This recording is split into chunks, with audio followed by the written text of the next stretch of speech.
Hello and welcome to the Form is Temporary podcast. And in this episode, we will be previewing Game Week 1 ahead of the first deadline of the season. Don't forget, it's at 6:30 on Friday. Lock in those teams ahead of the new season, 24 to 25.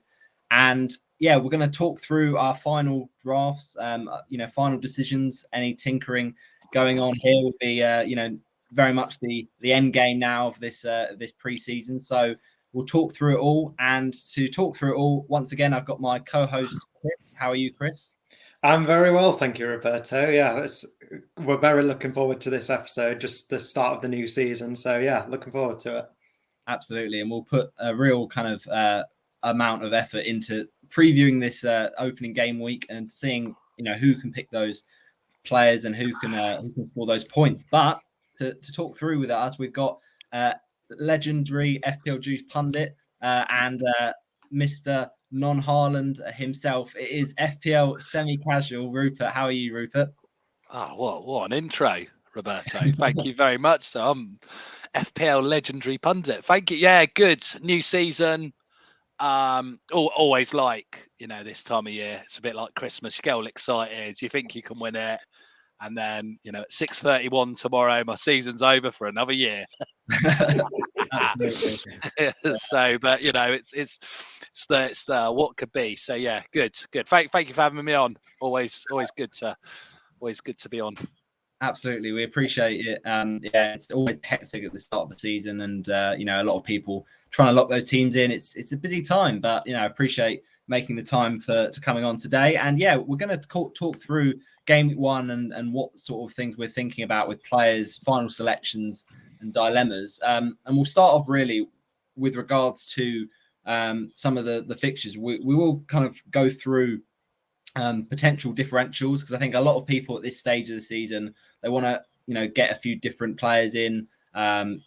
There's not so much of a template, which is great to see this season because of the way that FPL have done really a great job with the pricing.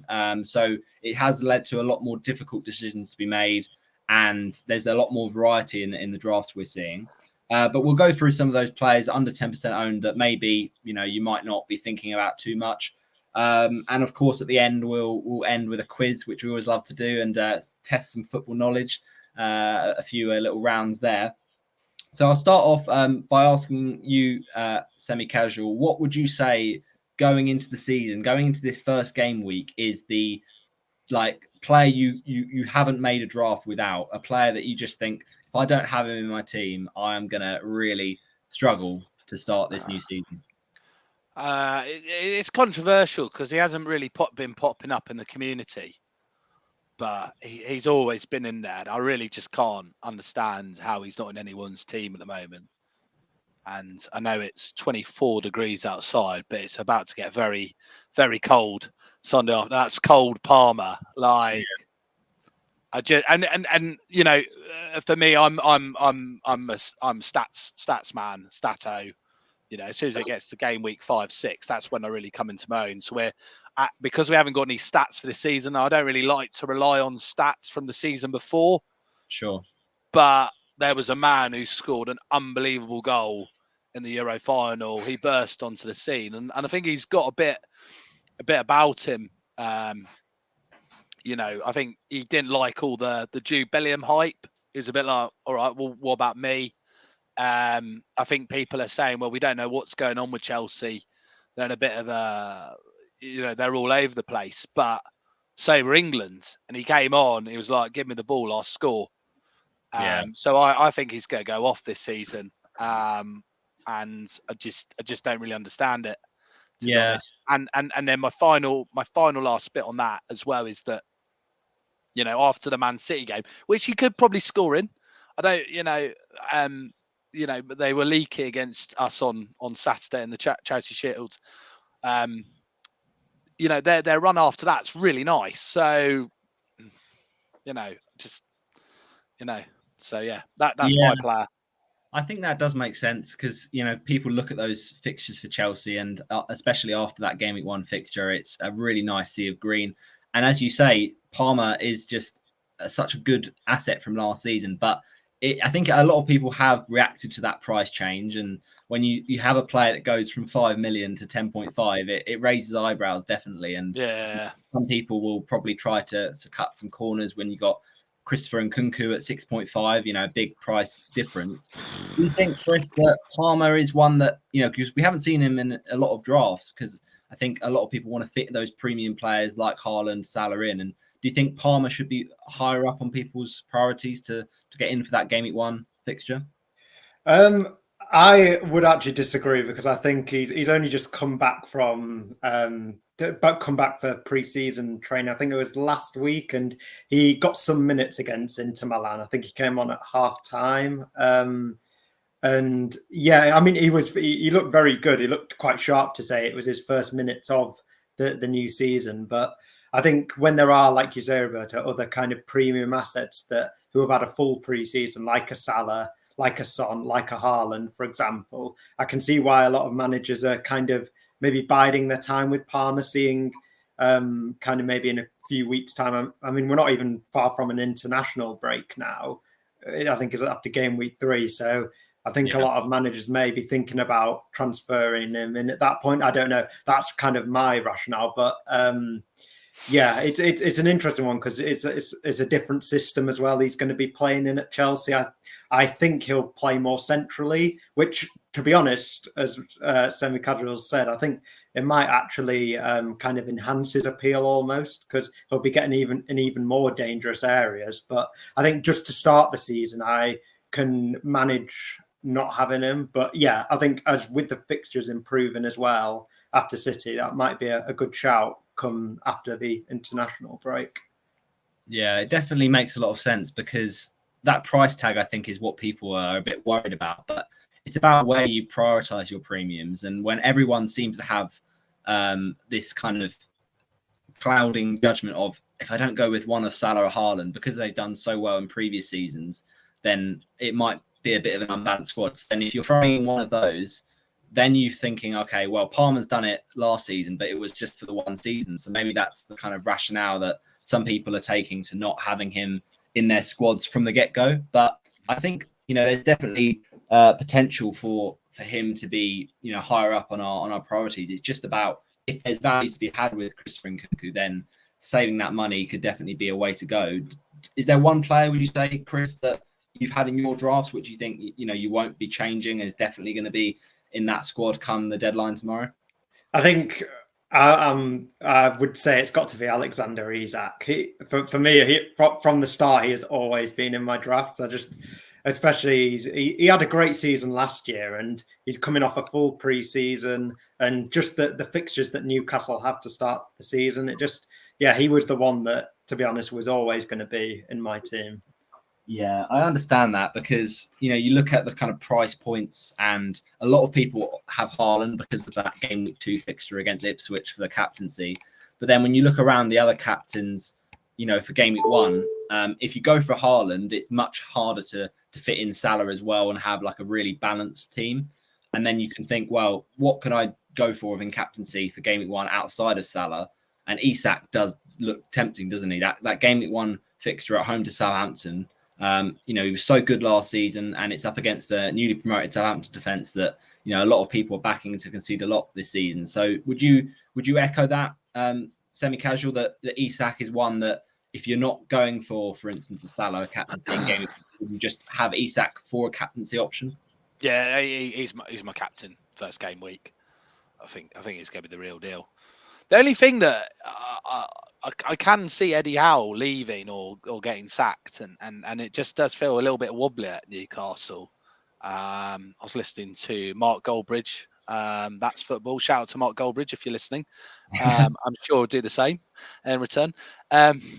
They've kind of been hit by PFF.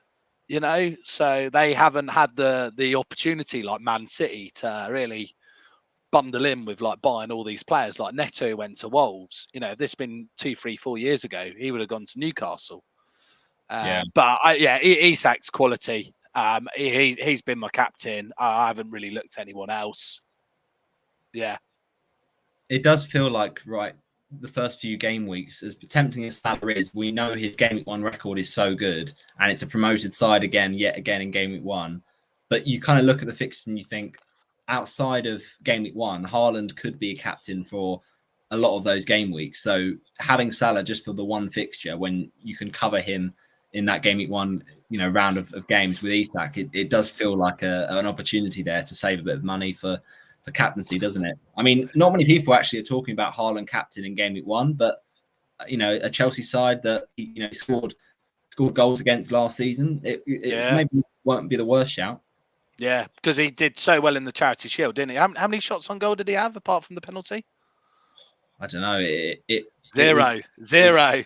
Yeah. Zero. I'm sure you want me to, obviously FPL, Harry always loves it when I go off on my Haaland rant. And to a degree, I was technically right last year.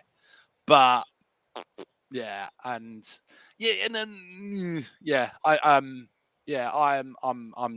just watched that game. I watched the FA Cup final. I think there's something quite not right there. But I'm also a little bit like, well, now Alvarez is gone. Like, how does that all play in as well? Because I actually always had a theory that Alvarez was Pep's preferred striker. Yeah. And Haaland was kind of forced by the boards and to continue with this. Oh, he's always supported Man City, young lad, and all this. I'm not saying I'm going Haaland-less this year, by the way. Yeah. But I won't be having him for game week 2. I'm gonna, and some people go, "Oh, your season's gonna be over in game." No, it isn't. No, it isn't. Right? Yeah. I think. Imagine if he gets a penalty in that game and he misses. Yeah. Oh, I'm gonna be at one of my best mates' weddings. You go straight in with that clip. He's gonna get found out. It's just gonna go viral. FPL Harry's gonna be on the phone to me. I'm not worthy. Yeah. So I think with Haaland, everything he does is taken into massive proportion. Where if he misses a chance, all right, that's it. Haaland, get out of our team. Whereas if he scores a couple of goals, it's like, all right, now he's essential. So it's very polarized in the community towards Erling Haaland, and anything that he does with the price tag of 15 million is going to be even further scrutinized. So I think definitely there are teams that you look at without Haaland, with just Salah, that on paper look great. It's just when Haaland comes knocking, and he can at the start of the season start really quickly, and that's the thing to consider when it comes to the captaincy. No, I definitely understand the kind of logic behind that. I think he could be one that you could go against, but Isak, when it comes to captaincy game at 1, definitely a good shout from you, Chris. My player, I think, that hasn't left any of my drafts ever since the game launched, to be honest, is Trent Alexander-Arnold. Now, it's a bit of a sticking point for some managers, because with the new system under Arne Slot, where Trent will play as well, and for that 7 million price tag, you've got a lot of value in the defence, and it's a premium price to pay. But I look at it and think, with those fixtures, if I'm going possibly without a Mohamed Salah, I want to cover those Liverpool fixtures in some way.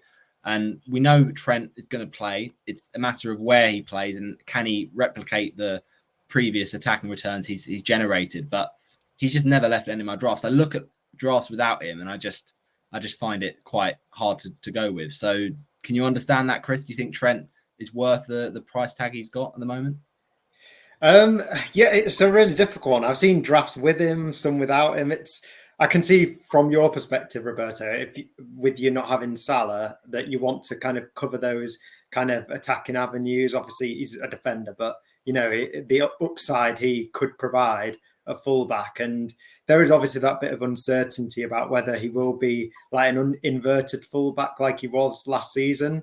From what I've watched of Liverpool, it looks like he's going to be more of a kind of conventional fullback. But to be honest, I don't think that lessens his appeal. We know how good he is at crossing from that right hand side, and he's got a player in Jota who's very good in the air, who I also see you've got in your team as well. So that could be a little lethal combination there between those two. So I completely understand from your perspective why you'd have him. I think it's very team dependent because 7 mil is quite a lot for a defender, but we know historically what he can do. So yeah, it's a difficult one. I think with those fixtures, Rupert, do you feel that a Liverpool attacking-minded player is just something that going without doesn't warrant? Because, Ipswich away, as much as people are labelling Ipswich to be a good side at Portman Road, it is a promoted team who haven't been in the Premier League for 22 odd years. And then you go into those fixtures against Brentford and Man United, who Liverpool have got a goal scoring record up against in the previous seasons, that they can put goals past them. Do you think that Liverpool attacking player is just hard to go without, or can you actually get round the kind of Liverpool attack by going for one of their defensive options instead, going for a Kwanzaa who's just a bit cheaper than Trent? Yeah. So I've only got Trent. I like Jota. It sounds like he's going to play false nine. He's a little bit injury prone. I don't think he has been as sharp as he has in the past. I think he actually plays better on the right when I've seen him play, which is Salah's place. Yeah. But if you're going Jota, fair enough. I've just gone Trent. I think, again, everyone's kind of looking at this Ipswich game, but they got Brentford second game week 2. I might, because I haven't got Haaland or Salah, I might captain him that week. Goal, assist, nice little differential. That's what that'll be 12 points, so 24 points. So I think I think Alexander-Arnold's enough. I don't think Robertson. I know Robertson's coming back from injury. I don't think Robertson's getting enough hype as well. But yeah. I think Alexander-Arnold's worth the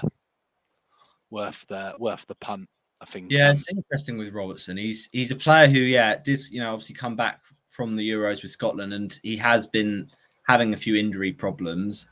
He does have the potential to match Trent's attacking threat at certain points in the season, but he hasn't done it for a while. And you've got Tsimikas there who can play as an option. It feels much easier for Tsimikas to move in whenever Robertson needs a bit of a rest. So yeah, I don't know about Robertson. As a 1 million price decrease, he could be good value, but at the same price, you've got more kind of nailed player perhaps in Virgil van Dijk, who set pieces. Oh, no. I think this is Virgil's. We'll come on to my theories on a couple of players, but Virgil's 32, 33.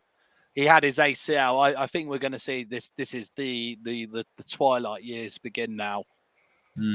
He's past it, hasn't he? He's only got a year left on his contract as well, so you might be right. This could be his Liverpool swan song. Because Trent has only got a year left, so I reckon Slot's going to slot him down, recontract. Right, you're the star man moving forward.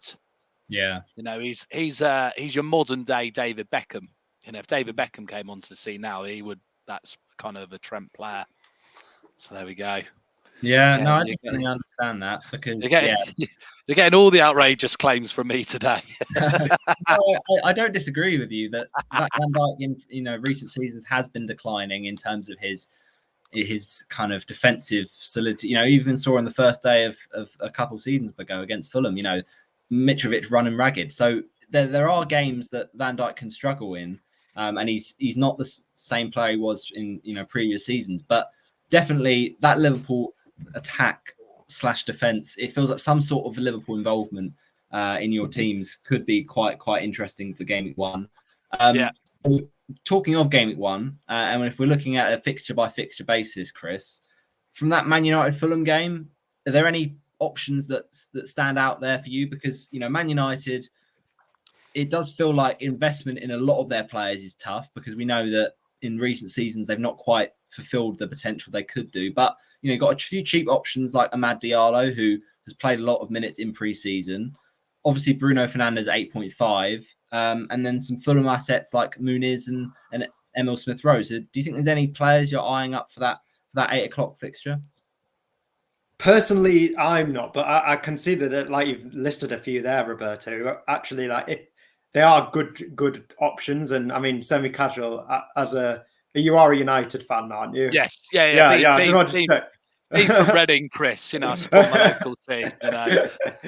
Well, yeah, I mean, to be fair, I think there are a few United players who are going under the radar. I mean, even Marcus Rashford at 7 million. I know he missed a lot of chances last weekend in the Community Shield, but the positive I take from that is he's getting in those positions. And you think if he can, he's a very streaky player, isn't he? If he gets a couple of goals on the opening day, he could become like an essential asset. We know how good he was a couple of years ago. I mean, a lot of people were triple captaining him for the double game week and things like that. So there are a few players I'll keep my eye on, like Garnacho as well. Garnacho, Rashford. Even I know Bruno's probably a little bit too expensive for most people to fit in their drafts, but he's going a little bit under the radar, I think, as well. Obviously, just signed a new contract too. So yeah, and as you said, Roberto, there's players from Fulham who have had really good pre-seasons. Even a player, the much maligned Alex Iwobi, who I never thought could produce any quality, but in pre-season he's looked quite good. And obviously we've got Smith Rowe coming in and Muniz, as you've said. So there's a few options there. There's in defence as well for Fulham. I've just remembered Robinson and Castagna. So to be fair, there are quite a few options that could be brought into teams for that first game if you do want one.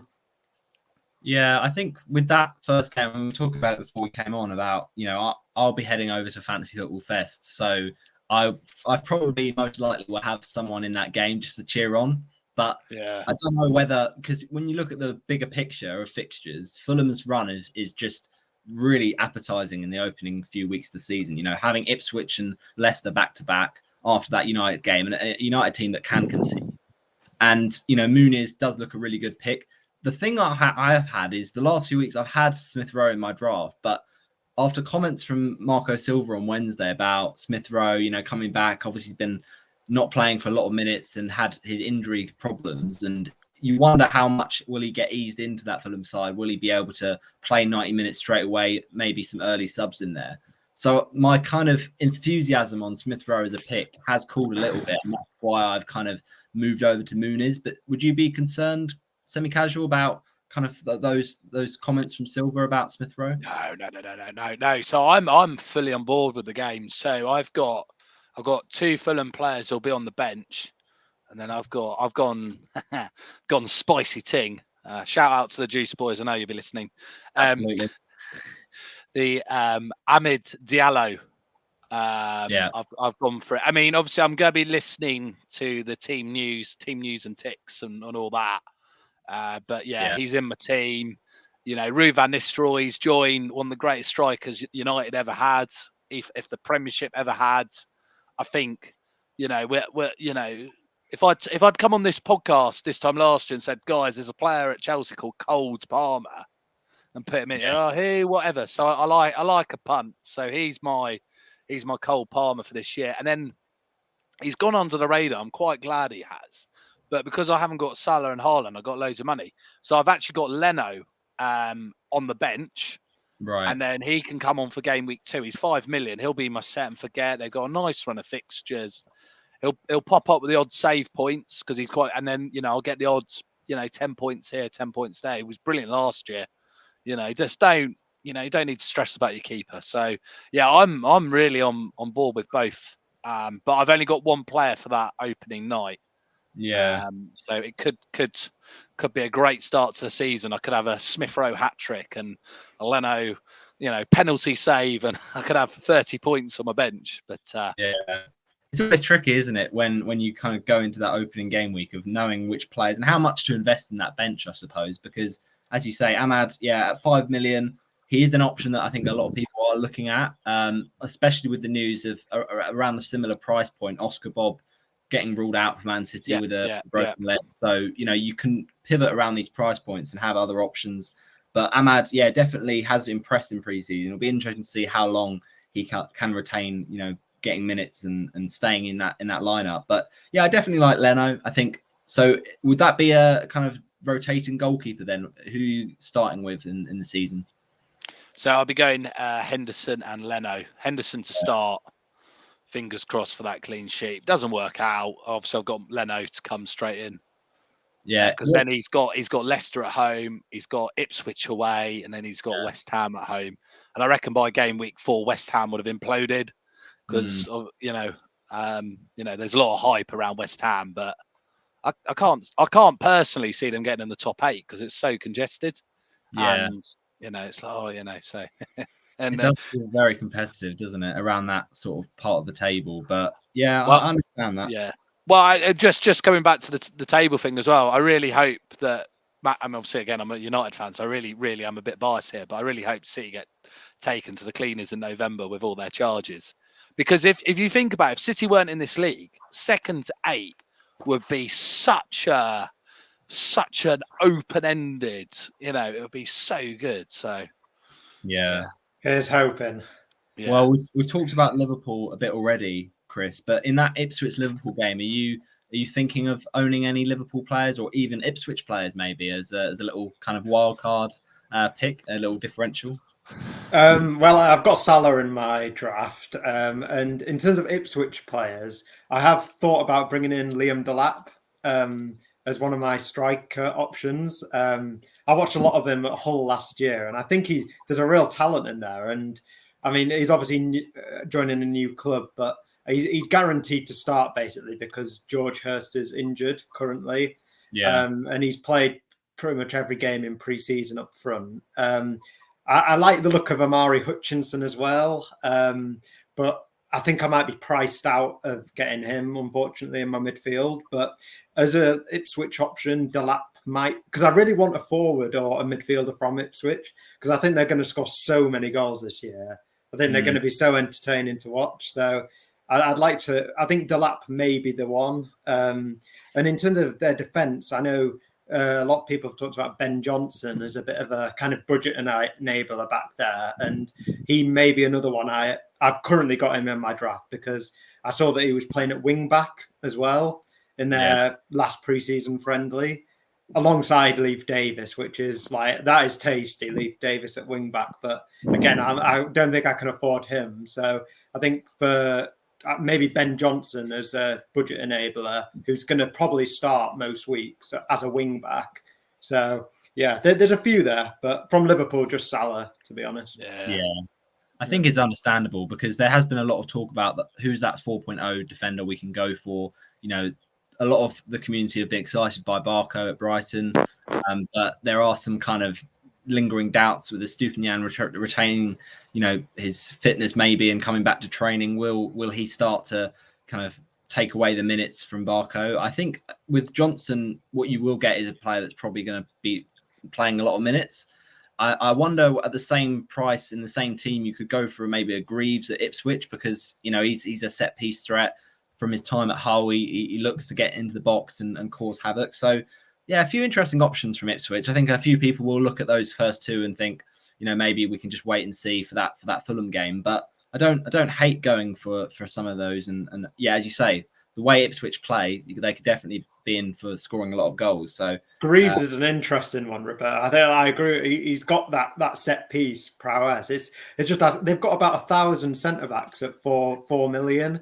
So it's just trying to pick the one that's going to start because in pre-season they've been rotating them, but I don't know, to be honest, whether Greaves has been starting most games. But if he has, then he'd be another good shout from that defence. Yeah, Arsenal Wolves is an interesting one. Do you have any Arsenal assets? Because a lot of people, Rupert, have been talking about, their start to the season's not too good. It's not ideal for an Arsenal defender, but they are still just the best defence. And you can pick players like Saka, who exactly what you're going to get from them, right? Yeah. So the reason I'm not at Fest is I've got my company I work for has a box at the Arsenal. So, North London forever. I secretly kind of want us because I doubt United will win the league. I'll be very surprised. So I want Arsenal to win. It's good for work, good for business. I think Saliba's in there for me, but I've gone for Odegaard instead of Saka just for price points. But I think this is Odegaard's season. He's just an unreal player. He is a young Kevin De Bruyne. And I just think he's going to tear it up. I think he's going to be player of the year. I really do. I had Ødegaard in one of my drafts earlier, and I was looking. I was like, oh, okay, not too bad. But then I wanted to change to Saka immediately because what you get from Saka is just he's such a focal point in that Arsenal attack. So yeah, it's always tricky, I think. Yes and no, but they kind of like Ødegaard and Saka kind of cover on the right, and they kind of do their like little triangles and things. And I think they're gonna. I think they're gonna stuff Wolves. I think it's gonna be 6-7-0. So just to come back to the Ipswich bit, I told you I'm outrageous, but so just coming back to Ipswich, I've got Leif Davis in my team. So Mrs. Semi's sister's partner, I think I've got that right. He's an Ipswich fan, and when he came up, we were like sort of chatting. If you ever go to a game, highly recommend it because it's right next. Their stadium's right next to Ipswich train station. And I was like, oh, who's the man? And he was banging on about this Leif Davis, Chaplin as well, but I don't think Chaplin looks like he'll start up front. But I actually think my 3 teams to go down are who God, this is unorganised. Who've come up? Leicester will go back down. Ipswich. Southampton. Leicester, Southampton, and Wolves will go down. Okay. Not the 3 teams, because I think what McKenna will do is all those Leicester and McKenna will stick, and Southampton will stick to their principles. Yeah. Certainly Southampton and Ipswich. But Southampton will go down and McKenna will stay up, and then he'll have and then Ipswich will go down the following year because he's kept a team up, and then like in the summer, someone like Chelsea will come along, swoop him up, because it'll be an unbelievable feat if he does it. But I think there's something cooking at Ipswich, and I think maybe because he hasn't played at such a high level, that he can just bring the best out of people. This is why I like people like Rooney and company are struggling at the moment, because they have just such high standards. They'll they'll constantly talk about stories about when they played, or back in my day, lads. These were and people just sit there and go, well, we're not at Man City, we're at Burnley. so anyway, so I've gone off on a bit of tangent. So Ødegaard, I like Arsenal, any player. My only take, again, is, I was thinking about this today, is Solanke would get in Arsenal's team up front, but would Havertz or Jesus start up front for Tottenham? And I don't think they would. I don't, but I think Arsenal are really good. They'll come out flying. They'll make a statement. And I think with the whole charges that are going on with Man City, we're going to be on a bit of a volcanic eruption. There you go. Maybe. It's definitely got potential to have. There you go. You're going to get trolled after this, Roberto. Everyone's clickbaits. God, he just wants the attention, which is true. I do enjoy the attention. But, you must love it. You must relish it. No, definitely. I think Arsenal in for a strong season. I think not many people are looking at Wolves' assets with those run of fixtures. Everton, Brighton. I mean, I don't know if anyone's picking many players from that fixture. Chris, are you that enamoured by that fixture, really?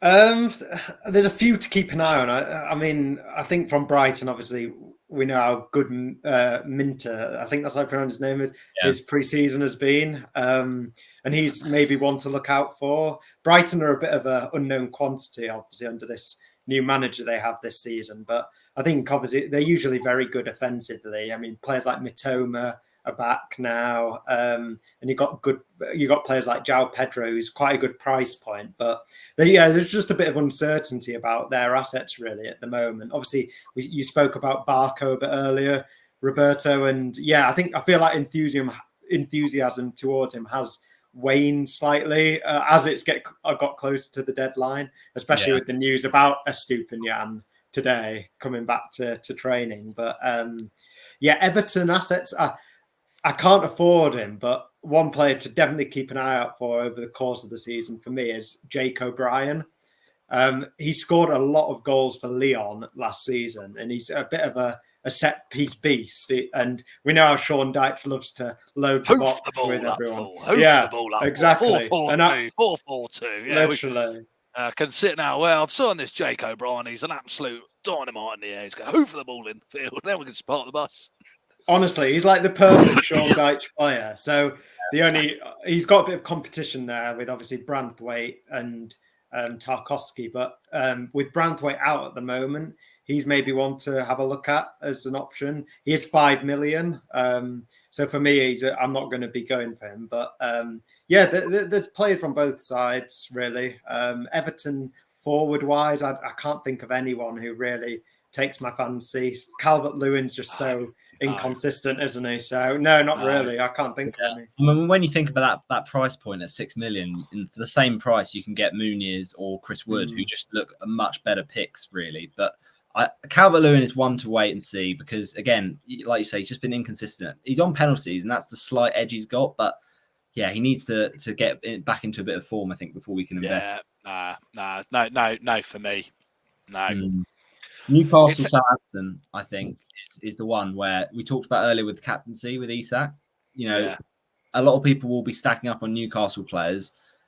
Any interest from you, Rupert, about Newcastle outside of Isak? Because there's been rumours away with Gordon and Hall as a attacking fullback. We're not sure how Newcastle's back four will line up with rumours around Trippier, but do you think someone like Lewis Hall or Livramento could be taking your fancy? I think no. No. I haven't seen enough about Lewis Hall. I think if you're like, you've done your team, you've got a nice little 4.5 on the bench. Why not? I think if you go heavy on Haaland and Salah, then you kind of have to. Yeah. Lewis Gordon was in my team all week. He loves to score at home, but because of the Oscar Bob thing, I've had to move him out for Eze. Right. I really rate Gordon. I think he's going to really go on this year. I really hope he doesn't go to Liverpool. So it does feel like that would kill him as an asset if he went to Liverpool, and you just don't know how many minutes he'd get. It's a bit like the kind of conversation around Eze if he does end up going to Man City. It does kill these assets. But I think Gordon, if he starts and he's playing regularly, there's been rumours around. Jacob Murphy's had a really good preseason, and Ashley Barnes, obviously, when he, when he's not playing for Norwich, I mean, of course, the shithouse himself, Harvey. They've got options there on the wing, so I don't hate a Newcastle midfielder, but at the moment I'm just sticking with Isak, and I've also got Pope just because I'm looking at that kind of 5.0 bracket of goalkeepers. I don't mind Henderson.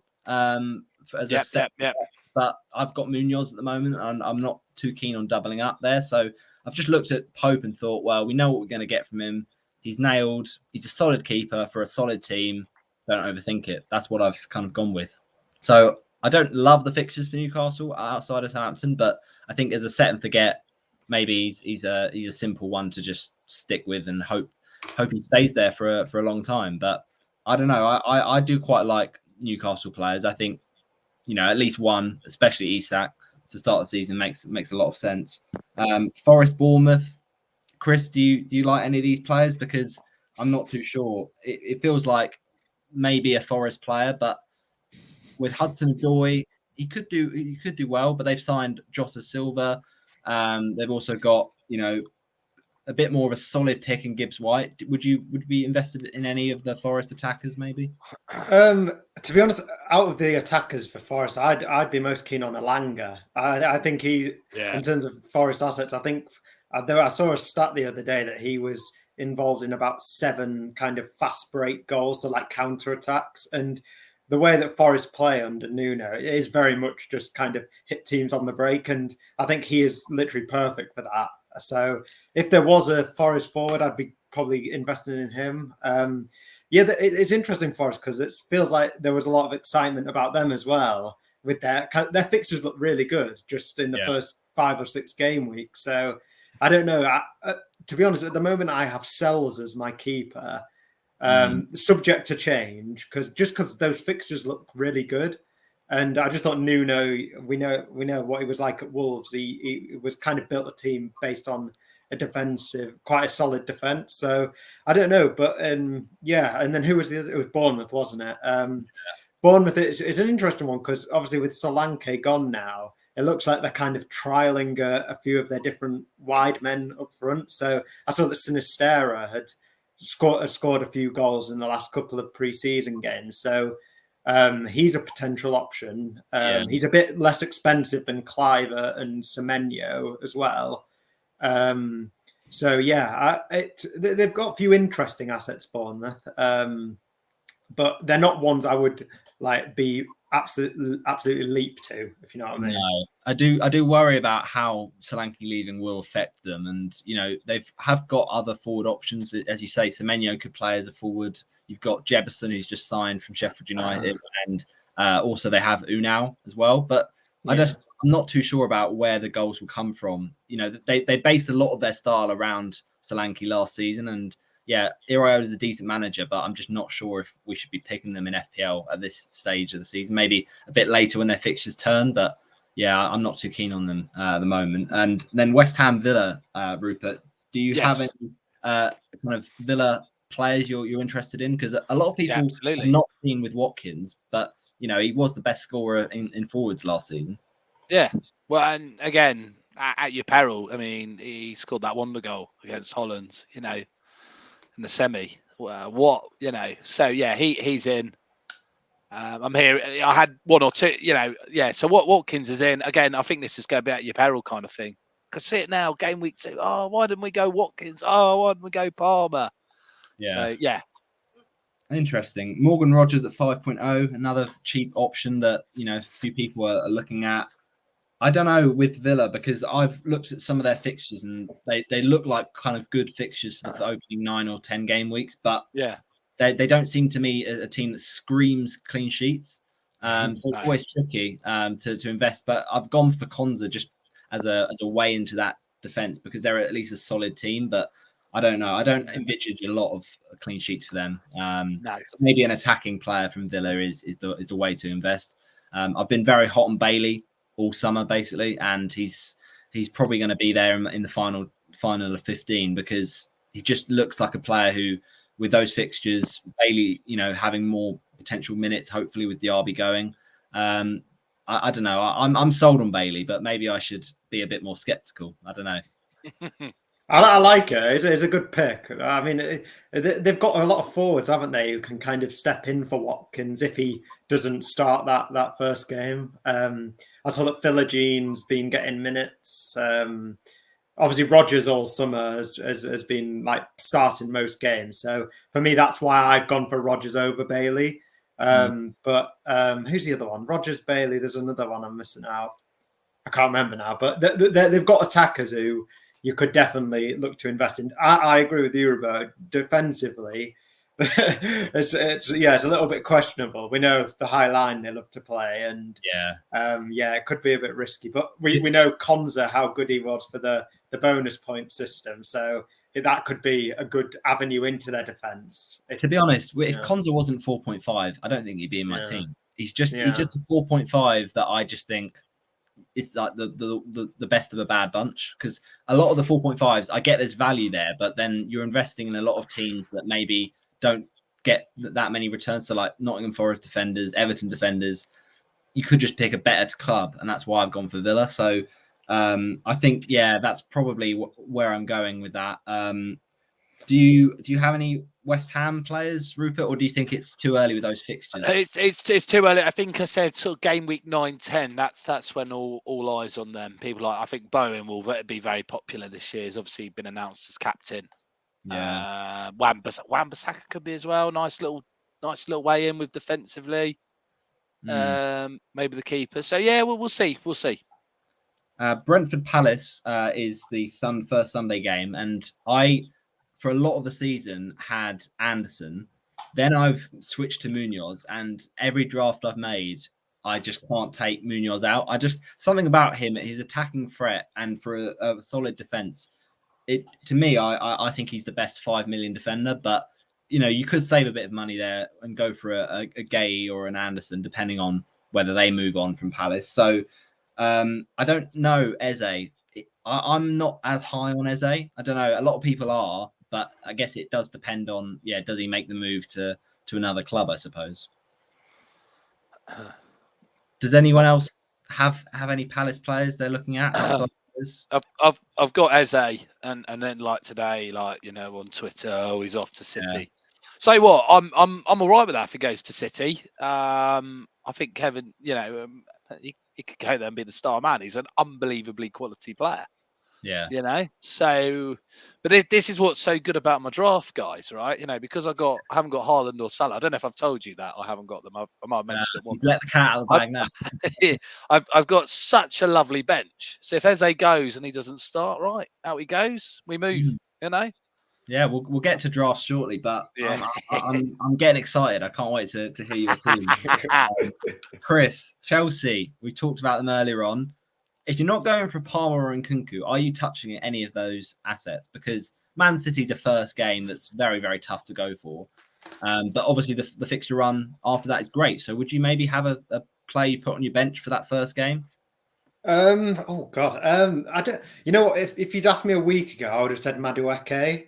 But now that Pedro Neto's been signed, I'm a little bit more cautious about picking him because I think there is likely to be a bit of rotation between those two on the right. And I've even heard rumours of Newcastle going in for Madueke. So there's so much, and Chelsea's just chaos, really. It's just so much uncertainty over like players' futures and things. So for me, there's no one other than, like you said, Nkunku or potentially Palmer for that first game. No.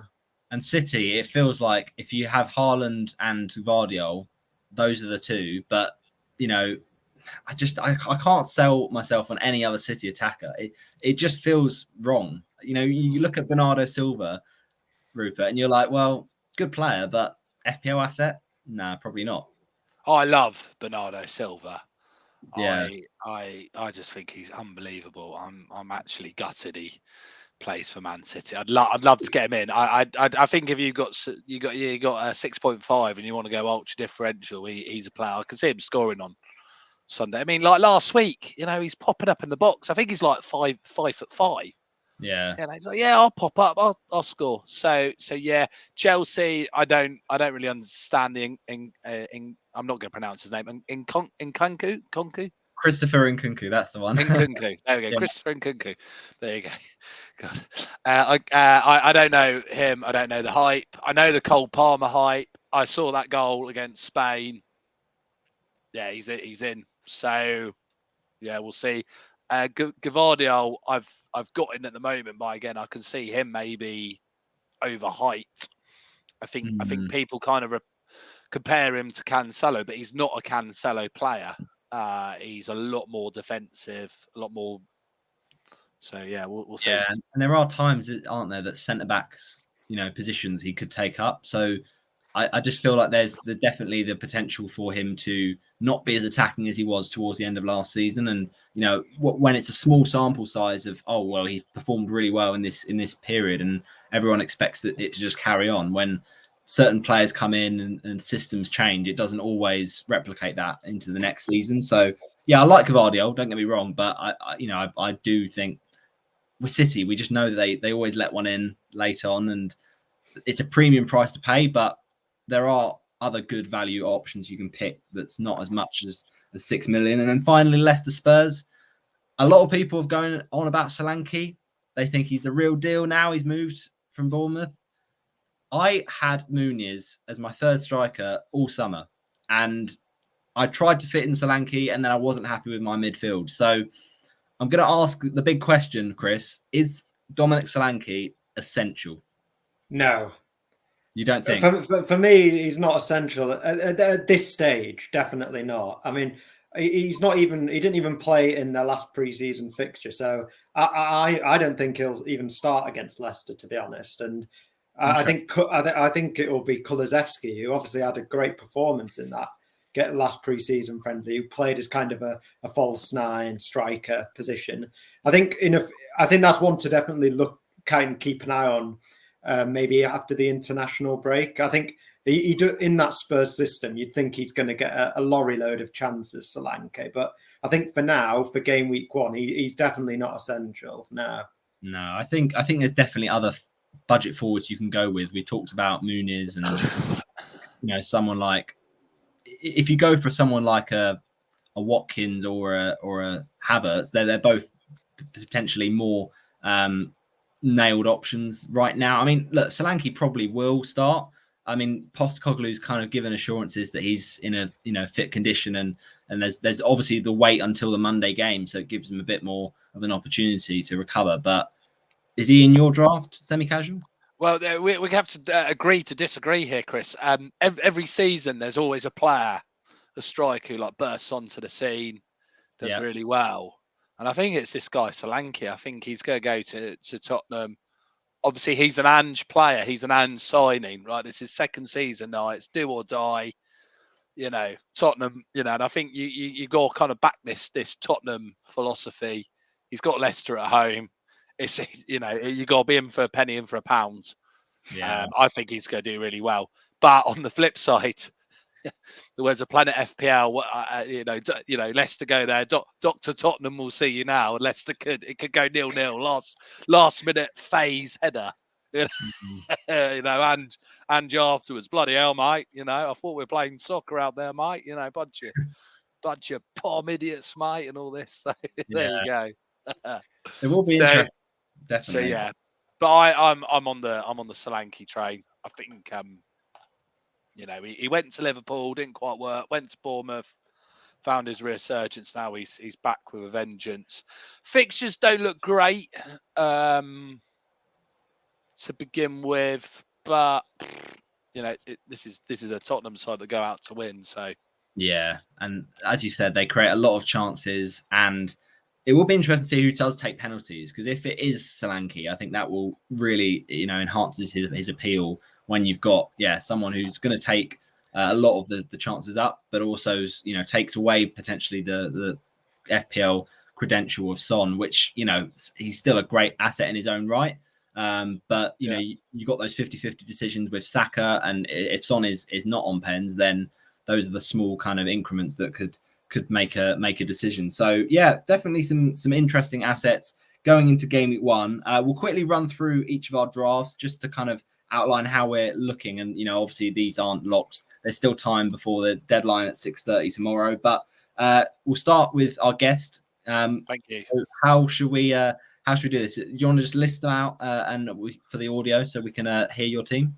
Yeah, for the benefit of the people on the audio on Spotify, I've gone with Henderson in goal. Yeah. I've got Saliba, Alexander Arnold, and Pedro Porro. And then in midfield, I've gone Eze, Cole Palmer, Odegaard, and Ahmed Dallo. So one template, 3. Well, actually, Palmer is template, but not in the FPL community. Sure. And then up front, I've gone Isak, Watkins, and Solanke. And my bench is Gavardiol, Smith Rowe, and Davis, and Leno. So yeah, just ignoring the Salah, Haaland hype. I've seen people without Haaland. I've seen people without Salah. I'm just gonna go out with both, and it's actually quite a nice feeling. I feel good. You feel enlightened. Yeah. So the challenge is right with that is that I did say at the beginning of my season could be over in game week 3. What I will do though is in game week 3, because everyone's umming and ahhing how to get Watkins in. I've got Watkins in for Leicester away. Yeah. So I'll swallow my medicine. I won't do anything that week, because the trick is with FPL, what will happen is Haaland will go off. I then do like a -8 to get him in, and then he blanks. This is why people hate this game. You have to kind of stand your ground, guys, right? When you ride the train for a bit. So what I do is that, if it's a disaster after that game week, and then game week 4 or game week 5, that's when I'll wildcard, and I'll have 4 weeks or 3 weeks of data and trend, and I'll then go, right, start again, and then go from there. So yeah, that's my team. Yeah, bit different, but to be honest, I haven't really listened to many podcasts. I did all. Well, I say that I've done all 20 of the Clash of the Correspondents to Planet FPL. Shout out Planet FPL. I know you're listening. And then I suppose I've done this podcast, and that's it. So I'm good. I think it's definitely there's a lot of logic behind that, because you can sometimes hear too much in pre-season, and it just clouds your initial gut feeling. Yeah. Like I listen to the Juice for the bands the shits and giggles, right? No one actually listens to that for football stuff, right? Yeah. We don't go for FPL advice. Apparently Ash is an FPL scout pundit now. Like, what's going on there? Yeah, it's all going off. No, it's great. I love the kind of freedom of that draft. You've taken the shackles off, and it's exciting to that's why we play this game, to have fun at the end of the day. And obviously we want to score points, but sometimes there's different ways to do that. I like the approach you've taken. Chris, what's your draft? If we can run through that. Well, if you think semi-casuals is taking the shackles off, I think mine is putting the shackles right back on and tightening them quite a lot, because I've kind of backed myself into a corner with the premium assets I've gone for. So I'll go through just from the start. So in goal, as I mentioned earlier, I've currently got Sells and Turner as my two goalkeepers. Right. I think Sells is going to be their first choice going into the season. I've seen he's been playing the last couple of games he started, and he's played 90 minutes in both. So I'm not too worried about him playing. Just, it's Forest, isn't it? I'm not that confident by that pick. I mean, Henderson, there's a temptation to bring him in, but the problem I have with Crystal Palace's defence is just the uncertainty with Anderson and Gay's future. And I think if one or both of them leave, then I think that really would kind of rock the boat a bit and destabilise them. Yeah. So I'm just kind of avoiding Palace, the defence for now, I think. I mean, I might change to Henderson. You never know, really. But in defence, I've gone for Gabriel, because I think you have to have an Arsenal defender. I mean, I just think, even though the fixtures maybe on paper don't look great, I think Arsenal defensively, they are fixture-proof, as we saw last season. They can get clean sheets against anyone. And I've gone for Gabriel because of that set-piece kind of threat he has as well. And then I've gone for Guardiola. I know Semi Casual spoke about him as a potential option, and he is a bit expensive and perhaps he is a bit overhyped, but I just wanted I like to go for defenders who are part of a solid defence. And City, even though last season they did, like you say, Roberto, did concede a few more goals than usual. They did concede less than a goal per game. So I think it's still a good defence, and he's had a full pre-season. So he's going to start. So I've got him in my defence. And then that means I have to go quite budget friendly in my other three defensive spots. So I've currently got Anthony Robinson from Fulham, because I like his attacking upside, especially now that Smith Rowe looks like he's going to be playing on the left. I think that's going to give opportunity for him to bomb down on the wing and kind of get crosses in. And obviously they're a good defensive team as well, kept 10 clean sheets last season. So Robinson's in my team. Then I've also got Ben Johnson from Ipswich as kind of a budget enabler, who I think is gonna start most weeks. I've also got Harwood Bellis from Southampton.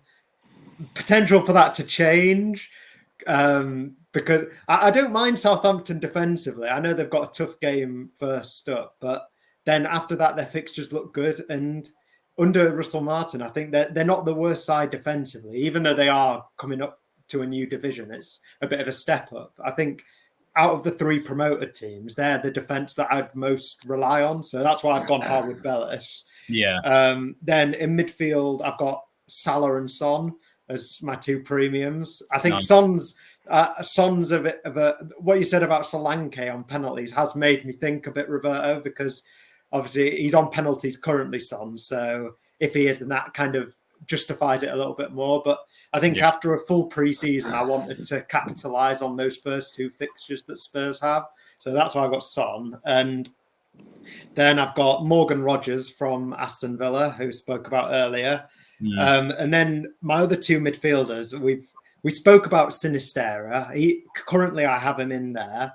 Again, this is subject to change, but I think Sinistera will be the one I go for, because I just like that he's been popping up with goals in pre-season, and I think there is potential for him to start like as a number 9 in that first game against Forest. So that's one I'm going to think about. And then my final one, and one that I think is going massively under the radar at 0.6%, is Daiki Kamada from Crystal Palace. So he's played under Glasner at Eintracht Frankfurt, and he had an insane goal record under him. So he's familiar with the kind of system that he plays. And obviously he's 1.5 million cheaper than Eze. He's going to start most weeks, especially he's going to start most weeks. So he's one I'm definitely going to have in my team. And then up front, Isak, Haaland, and Delap from Ipswich. Okay, I like it. Some different differentials in there. And I think, Kamada's a really exciting one. Let's see how he gets on under Glasner as a cheap little budget midfielder option.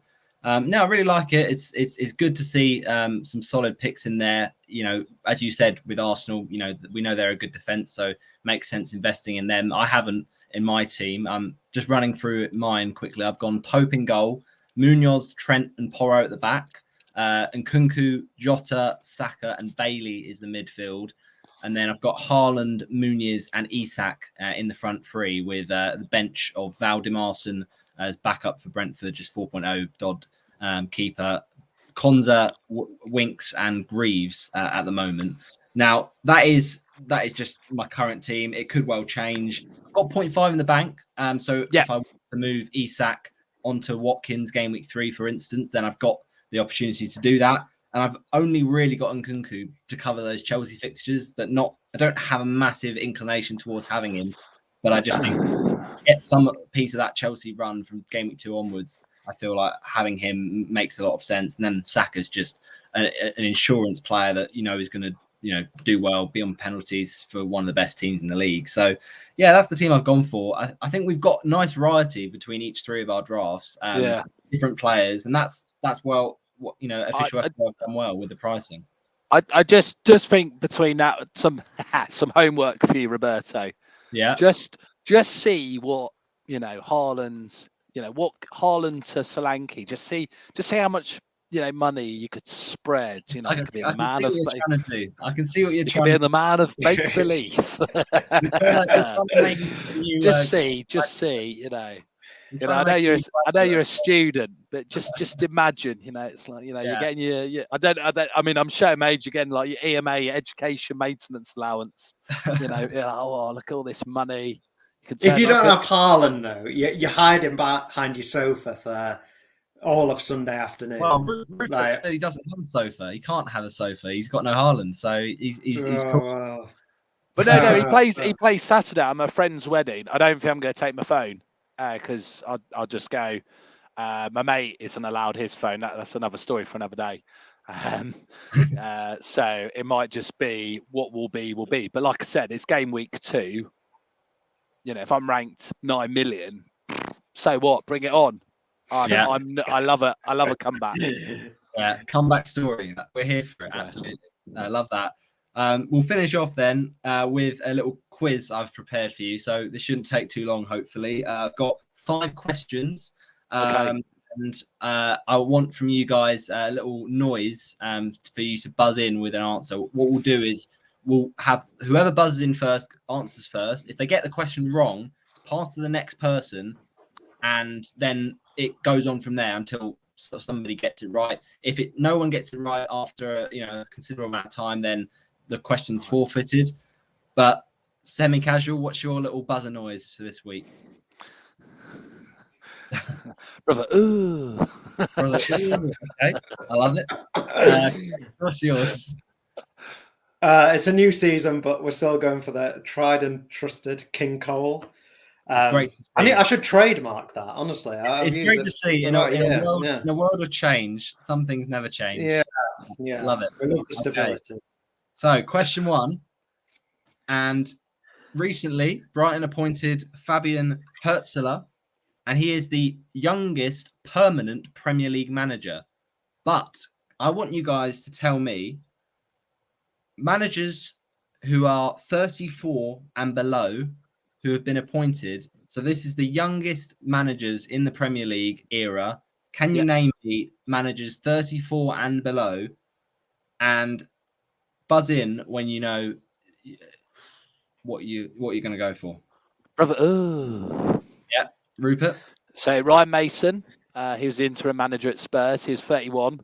Yeah, that's a good answer. And Andrea Villas-Boas, he was 33 when he was at Chelsea. Okay. And that's all I've got. Stuart Pearce, Piercy. Good shout. Yes, bloody hell. He's done very well there. You only had to name one, but you've gone for three. Oh, so... look at that! There we go. Some other answers you could have had. We've got in the actual question, Fabian Hertzler. We've also got Lombardo, Chris Coleman. You had Andre Villas-Boas. You've got Viali, Ruud Hullet, Gary Monk, and also we've got Alex Neil of Norwich City. So that's a few shouts for you there. Okay, 1-0 going into the next question. Now, the next question is a career paths question. So, again, fingers on buzzers. Let's see who gets this one first. So, these are the clubs this player has gone to. River Plate, Porto, Atletico Madrid, Monaco, Manchester United, Chelsea. King Cole. Oh, King Cole. I heard it. Chris? Falcao? It is. Falcao. Fair play. What are you going to say, semi-casual? I was going to say Veron, but yeah, no. So there we go. Fair play, mate. Very good. All right, that's leveled the scores up at 1-1. Ooh, 1-1. Now it's another career path for you. A few less clubs this time. First up, Genk, Atalanta, Leicester City, and Fulham. Brother, yeah. What are you going for? Robert Huth. It's not Robert Huth, I'm afraid. It passes to the next person, Chris. If you can get this, then it will be 2-1. Oh, my goodness. Any ideas? Oh. I'll repeat them again. Genk, Atalanta, Leicester City, Fulham. I don't know, to be honest. Once you say it, I think I'll know. But Okay. I'm going to have to forfeit this question. Yeah. The answer is Timothy Castagna. Oh, come on. Yeah. Oh, Atalanta. Yeah. I threw Atalanta and Leicester and Fulham in there. I was hoping some of you might take the bait of Lookman because I thought. Yeah. We should have got that. I take no bait. Wow. 1-1 after 3 questions. So we've got 2 more to go. Let's see who can be the winner. And if there isn't, we'll have to go to sudden death. So round 3 then is about Game Week 1. My first question is Game Week 1 last season. One of the fixtures was Brentford at home against Tottenham.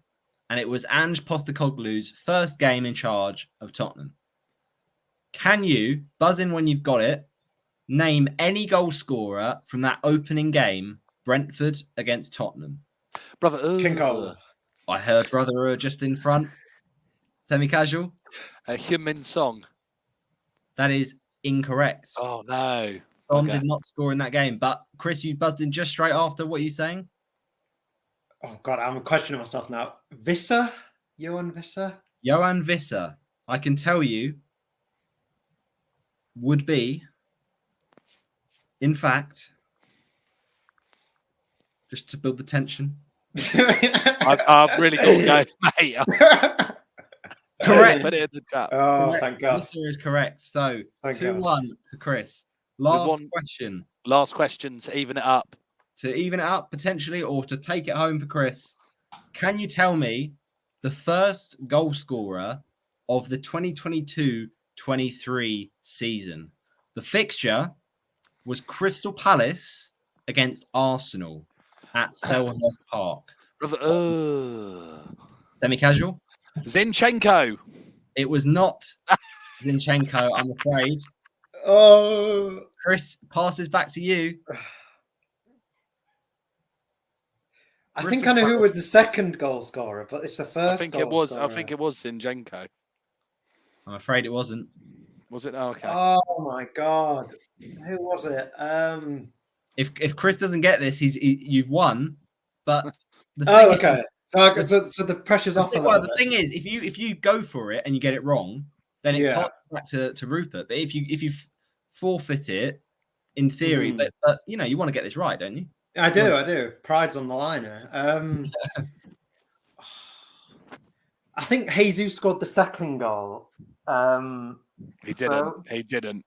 I'm sure he did. He did. He didn't because he was like 80% owned and he blanked, and I was fucking raging because I was like, "Well, have I followed the template?" I'm going to go Erdegaard. Erdegaard is incorrect. You've got another shot at this, Rupert. I don't know. Martinelli.